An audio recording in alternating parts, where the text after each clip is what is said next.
ಘನತೆ ಮತ್ತು ಮಾನವ ಮೌಲ್ಯ ಉಳಿಸೋಣ ಎನ್ನುವ ಧ್ಯೇಯದೊಂದಿಗೆ ಕೊಪ್ಪಳದ ತಾಲೂಕು ಪಂಚಾಯಿತಿ ಸಭಾಂಗಣದಲ್ಲಿ ಯುವಜನ ಸಂಕಲ್ಪ ಸಮಾವೇಶವನ್ನು ಹಮ್ಮಿಕೊಳ್ಳಲಾಗಿತ್ತು. ಈ ಸಮಾವೇಶವನ್ನು ಸಾಹಿತಿಗಳು ಮತ್ತು ಹೋರಾಟಗಾರರಾದ ಶ್ರೀ ಅಲ್ಲಮಪ್ರಭು ಬೆಟ್ಟದೂರು ಅವರು ಉದ್ಘಾಟಿಸಿದರು. AIDYOನ ರಾಜ್ಯ ಕಾರ್ಯದರ್ಶಿಗಳಾದ ಸಿದ್ದಲಿಂಗ ಬಾಗೇವಾಡಿಯವರು ಆಶಯ ನುಡಿಗಳನ್ನಾಡಿದರು.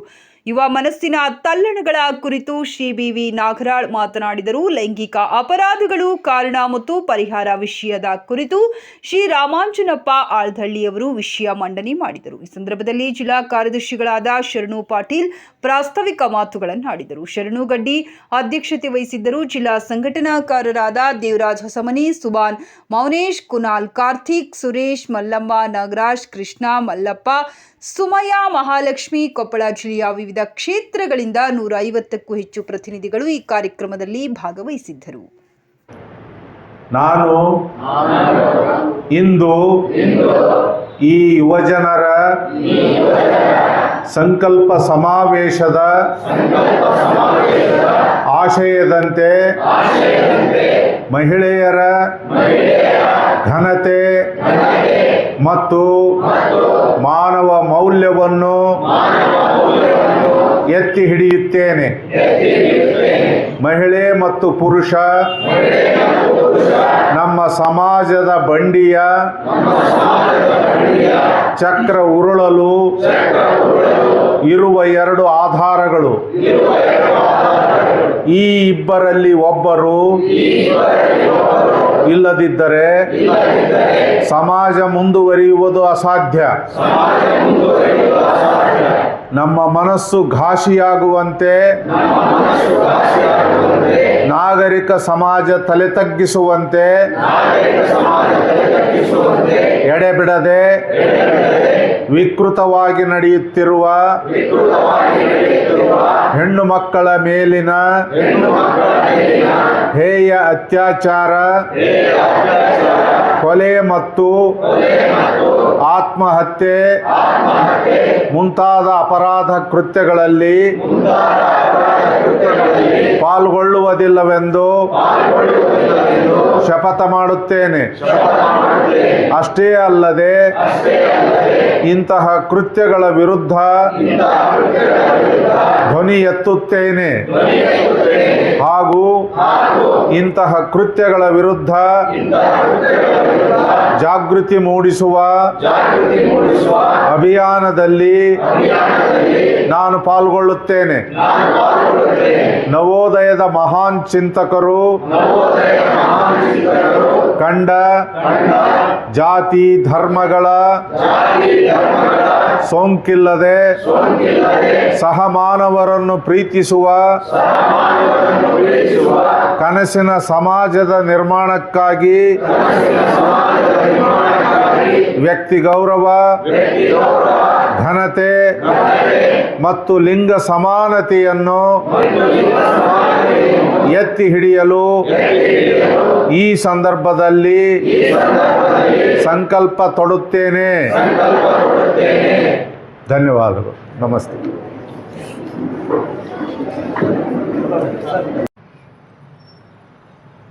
ನಮ್ಮ ರಾಷ್ಟ್ರ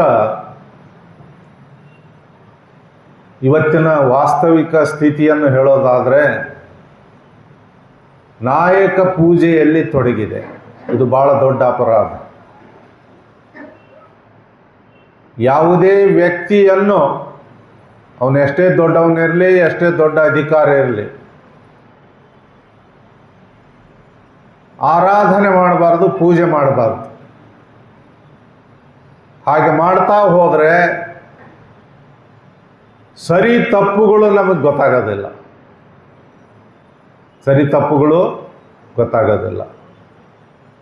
ನಾವು ವಿಚಾರವನ್ನು ಹಿಡ್ಕೊಂಡು ಹೋಗಬೇಕು. ಯುವ ಜನರು ಹೆಣ್ಣು ಗಂಡಲ್ಲಿ ಆಗ್ತಕ್ಕಂಥ ಲೈಂಗಿಕ ಬದಲಾವಣೆಗೆ ಲೈಂಗಿಕ ಶಿಕ್ಷಣದಲ್ಲಿ ಅದನ್ನು ಹೇಳ್ತಾ ಹೋಗ್ತಾರೆ. ಲೈಂಗಿಕ ಕ್ರಿಯೆ ಬೇರೆ. ಸೊ ಅದು ನಮಗೆ ಸರಿಯಾಗಿ ಸಿಗದೇ ಇರೋದ್ರಿಂದ ಈ ಯುವಕರಲ್ಲಿ ಉಂಟಾಗ್ತಕ್ಕಂಥ ಆಕರ್ಷಣೆನೇ ನಾವು ಪ್ರೀತಿ, ಪ್ರೇಮ ಅಂತ ತಿಳ್ಕೊಳ್ತಾ ಹೋಗ್ತೀವಿ. ಸೊ ಈ ರೀತಿ ಕೆಲವೊಂದು ಸಂಶಯಗಳು ಯುವಕರಲ್ಲಿ, ವಿದ್ಯಾರ್ಥಿಗಳಲ್ಲಿ ಇರ್ತದೆ. ಯಾವುದು ಪ್ರೀತಿ, ಯಾವುದು ಪ್ರೇಮ ಅಥವಾ ಯಾವುದು ಆಕರ್ಷಣೆ. ಕೆಲವರು ಏನು ಮಾಡ್ತಾರೆ, ಪ್ರೀತಿ ಪ್ರೇಮನ್ನು ಹೊರತುಪಡಿಸಿ ಕೆಲವೊಂದು ಚಟಗಳಿಗೆ ಅಡಿಕ್ಟ್ ಆಗ್ತಿರ್ತಾರೆ. ಸ್ಮೋಕ್ ಮಾಡೋದಾಯಿತು, ಡ್ರಿಂಕ್ಸ್ ಮಾಡೋದಾಯಿತು, ಇವೆಲ್ಲ ಆಕರ್ಷಣೆಗಳು. ಮೊದಲು ಏನಾಗುತ್ತೆ, ಯಾವುದೇ ಒಂದು ವಿಚಾರ ಆಗಿರಲಿ, ಯಾವುದೇ ಒಂದು ವಸ್ತು ವಿಷಯ ಏನೇ ಇರಲಿ, ಮೊದಲು ಕುತೂಹಲ ಮೂಡುತ್ತೆ. ಒಂದು ಯಾವುದೋ ಚಾಕ್ಲೇಟ್ ನೋಡಿರ್ತೀರಿ, ಅಥವಾ ಯಾವುದೋ ಒಂದು ಹಣ್ಣು ನೋಡಿರ್ತೀರಿ, ಕುತೂಹಲ ಅರಿಯುತ್ತೆ. ಯಾಕೆಂದರೆ ನಾವು ತಿನ್ನಬೇಕು, ಅದು ಹೇಗಿದೆ ನೋಡಬೇಕು ಅನ್ನೋ ಕುತೂಹಲ ಇರುತ್ತೆ. ಅದ್ರ ಜೊತೆ ಆಸೆ ಆಗುತ್ತೆ. ದಿನಾಲೂ ನೋಡ್ತಾ ಹೋದಂಗೆಲ್ಲ ತಿನ್ನಲೇಬೇಕು ಅನ್ನೋ ಆಸೆ ಆಗುತ್ತೆ. ತಿಂದಾದಮೇಲೆ ಪ್ರತಿದಿನವೂ ತಿನ್ನಬೇಕನ್ನಿಸುತ್ತೆ, ಅದು ಬಯಕೆ ಆಗುತ್ತೆ. ಬಯಕೆ ಹೋಗಿ ಅದೊಂದು ಚಟ ಆಗುತ್ತೆ. ಸೊ ನಾವೇನು ಮಾಡ್ತೀವಿ, ಯುವಕರು ಯಾರೋ ಫ್ರೆಂಡ್ಸು ಸ್ಮೋಕ್ ಮಾಡ್ತಾನೆ ಅನ್ನೋದು ಒಂದು ಕುತೂಹಲ ಉಂಟಾಗತ್ತೆ. ಸ್ಮೋಕ್ನಿಂದ ಏನಾಗುತ್ತೆ, ದೇಹದಲ್ಲಿ ಆರೋಗ್ಯ ಕೆಡೋದಕ್ಕೆ ಯಾವ್ಯಾವ ಕಾರಣಗಳಾಗ್ತವೆ, ಎಷ್ಟು ಆರೋಗ್ಯ ಹದಗೆಡುತ್ತೆ, ಮತ್ತು ಇದರಿಂದ ಆಗ್ತಕ್ಕಂಥ ಪರಿಣಾಮಗಳೇನು, ಅದರ ಬಗ್ಗೆ ಅರಿವಿರೋದಿಲ್ಲ.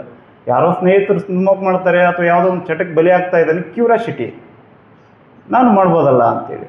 ಅದು ಕ್ಯೂರಿಯಾಸಿಟಿನೇ ಏನಾಗ್ತದೆ, ಆಸೆ ಆಗ್ತದೆ, ಬಯಕೆ ಆಗ್ತದೆ. ಆಮೇಲೆ ಚಟಗಳಿಗೆ ಬಲಿ ಆಗ್ತಾ ಹೋಗ್ತೀರಿ. ಚಟದಿಂದ ಮತ್ತೆ ನೀವು ಮುಕ್ತರಾಗಿ ನೀವು ಹೊಸ ಜೀವನ ಕಂಡುಕೊಳ್ಳೋಕ್ಕೆ ಅಷ್ಟು ನಿಮಗೆ ಬೇಗ ಆಗಲ್ಲ. ಕನಿಷ್ಠ ಒಂದು 10 ವರ್ಷ 5 ವರ್ಷ ಹಿಂದೆ ಹೋಗ್ಬಿಡ್ತೀರಿ. ಅಷ್ಟರೊಳಗೆ ನಿಮ್ಮ ಸ್ನೇಹಿತರು ಎಷ್ಟೋ ಜನ ಮುಂದೋಗಿರ್ತಾರೆ, ಜಾಬ್ ಮಾಡಿರ್ತಾರೆ. ಸೊ ಸಮಸ್ಯೆಯಲ್ಲಿ ಸಿಗಾಕೊಳ್ತಾ ಹೋಗ್ತೀರಿ. ಸೊ ಹಾಗಾಗಿ ಯುವ ಮನಸ್ಸಿನ ತಲ್ಲಣಗಳು ಭಾಳಷ್ಟು ಇದ್ದಾವೆ, ಹೇಳ್ತಾ ಹೋದಂಗೆಲ್ಲ ಭಾಳಷ್ಟು ಸಮಯ ಆಗುತ್ತೆ. ಸೊ ಈಗ ಒಂದು ವರದಿ ಬಂದಿದೆ, ಮುಂದಿನ 10 ವರ್ಷದಲ್ಲಿ ಪ್ರಪಂಚದಲ್ಲಿ 102 ಕೋಟಿ ಜನ ನಿರುದ್ಯೋಗಿಗಳು ಸೃಷ್ಟಿಯಾಗ್ತಾರೆ. ಮುಂದಿನ 10 ವರ್ಷದಲ್ಲಿ ಎಷ್ಟು ಜನ? 102 ಕೋಟಿ ಜನಗಳು ನಿರುದ್ಯೋಗಿಗಳು ಸೃಷ್ಟಿಯಾಗ್ತಾರೆ. ಅಂದರೆ ಕೆಲಸ ಬೇಕು ಅನ್ನೋರು. ಅವ್ರ ಪ್ರಕಾರ ಉದ್ಯೋಗ ಎಷ್ಟು ಸೃಷ್ಟಿಯಾಗ್ತದೆ? 40 ಕೋಟಿ. ಇದು ಸರ್ಕಾರದ ಅಂಕಿಅಂಶಗಳು, ನಮ್ದಲ್ಲ. ಮತ್ತೆ ನಿರುದ್ಯೋಗಿಗಳು 102 ಕೋಟಿ ಜನ ಸೃಷ್ಟಿಯಾದರೆ ಉದ್ಯೋಗ ಸೃಷ್ಟಿಯಾಗಿರೋದು ಕೇವಲ 42 ಕೋಟಿ ಮಾತ್ರ. ಇನ್ನೂ ಕಡಿಮೆ ಇರ್ತದೆ. ಉಳಿದ 60 ಕೋಟಿಯಲ್ಲಿ ಹೋಗ್ಬೇಕು. ಈ ಅಸಮಾನತೆ ಇದೆಯೇ? ಇಲ್ಲ. ಇವತ್ತು ನಮ್ಮ ಸಮಾಜದಲ್ಲಿ ಅಸಮಾನತೆ ಇದೆ, ಉದ್ಯೋಗ ಸಿಗ್ತಾ ಇಲ್ಲ. ಆದ್ದರಿಂದ ದಯವಿಟ್ಟು ಅರ್ಥ ಮಾಡ್ಕೊಳ್ಳಿ. ಆದ್ದರಿಂದ ಇವತ್ತು ಹುಡುಗರು ತಮ್ಮ ಸಮಸ್ಯೆಗಳನ್ನು ಮರೆಯೋದಕ್ಕೆ ಮದ್ಯ ವ್ಯಸನಿಗಳಾಗ್ತಾ ಇದ್ದಾರೆ, ಆನ್ಲೈನ್ ಗೇಮ್ಗಳು ಅಡಿಕ್ಟ್ ಆಗ್ತಾ ಇದ್ದಾರೆ, ಡ್ರಗ್ ಅಡಿಕ್ಟ್ ಆಗ್ತಾ ಇದ್ದಾರೆ. ಕಾರಣ ಹುಡುಗಿ ಸುಮ್ಮನೆ ಯಾರು ಒಬ್ಬ ಉದ್ಯೋಗ ಓದ್ಬಿಟ್ಟು ಆರೋಗ್ಯಪೂರ್ಣವಾಗಿರ್ತಕ್ಕಂಥ ಹುಡುಗ ಯಾತಕ್ಕೆ ಅಡಿಕ್ಟ್ ಆಗ್ತಾನೆ? ನಿರುದ್ಯೋಗ ಜಾಸ್ತಿ ಆಗ್ತಾ ಇದೆ, ಕುಟುಂಬದ ಕಲಹಗಳು ಜಾಸ್ತಿ ಆಗ್ತಾ ಇದೆ, ಮನೆಗಳಲ್ಲಿ ನೆಮ್ಮದಿ ಹಾಳಾಗ್ತಾ ಇದೆ. ಆ ನೆಮ್ಮದಿಯನ್ನು ಹುಡುಕೊಂಡು ಆನ್ಲೈನ್ ಗೇಮ್ಗೆ ಹೋಗ್ತಾರೆ, ನೆಮ್ಮದಿ ಹುಡುಕೊಂಡು ಮದ್ಯ ವ್ಯಸನಿಗಳಾಗ್ತಾ ಇದ್ದಾರೆ, ನೆಮ್ಮದಿ ಹುಡುಕೊಂಡು ಡ್ರಗ್ ಅಡಿಕ್ಟ್ಸ್ ಆಗ್ತಾ ಇದ್ದಾರೆ. ಇದು ಕಾರಣ ಇದು.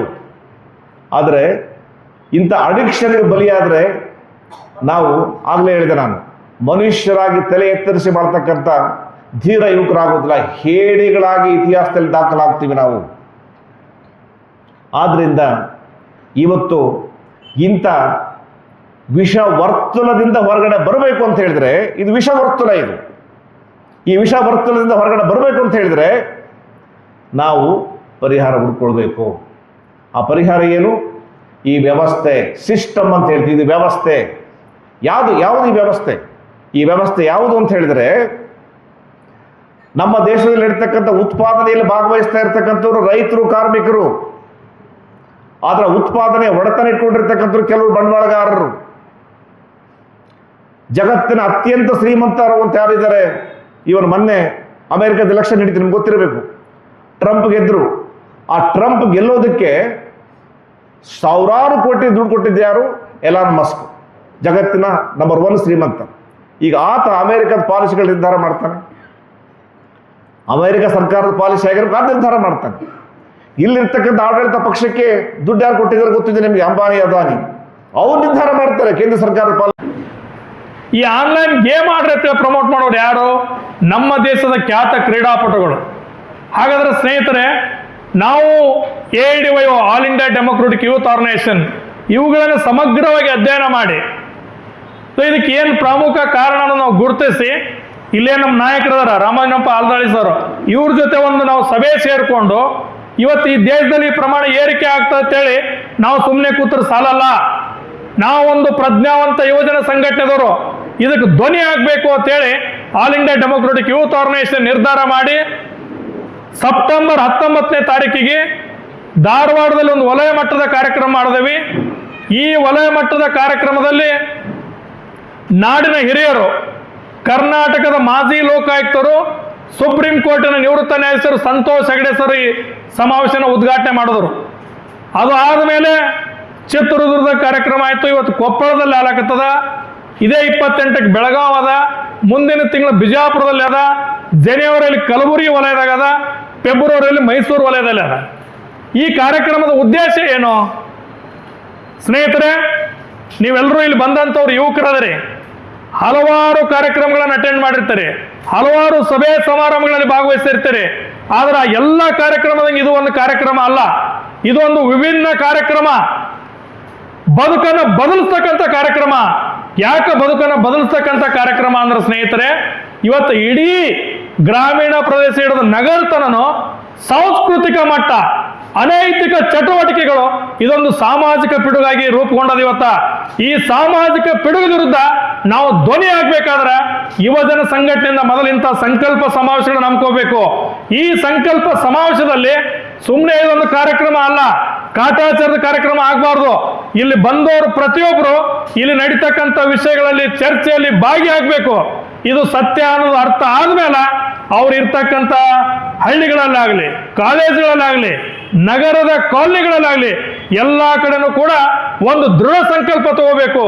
ಏನು ದೃಢ ಸಂಕಲ್ಪ ಅಂದ್ರೆ, ಇವತ್ತು ಇಡೀ ದೇಶವ್ಯಾಪಿ ನಡೀತಕ್ಕಂಥ ಮಹಿಳೆಯರ ಮೇಲಿನ ಅತ್ಯಾಚಾರ, ದೌರ್ಜನ್ಯ, ದಬ್ಬಾಳಿಕೆ ಇವುಗಳ ವಿರುದ್ಧ ಹೋರಾಟದಲ್ಲಿ ನಾನು ಹೋರಾಟಗಾರರಿಗೆ ಹೊರಹೊಮ್ತೀನಿ, ಹೋರಾಟದ ಪರ ನಿಲ್ತೀನಿ ಅಂತೇಳಿ ಒಂದು ಸಂಕಲ್ಪ ತಗೋಬೇಕು. ಅದ್ರ ಜೊತೆಗೇನೆ ನನ್ನನ್ನು ಹಿಡ್ಕೊಂಡು ಈ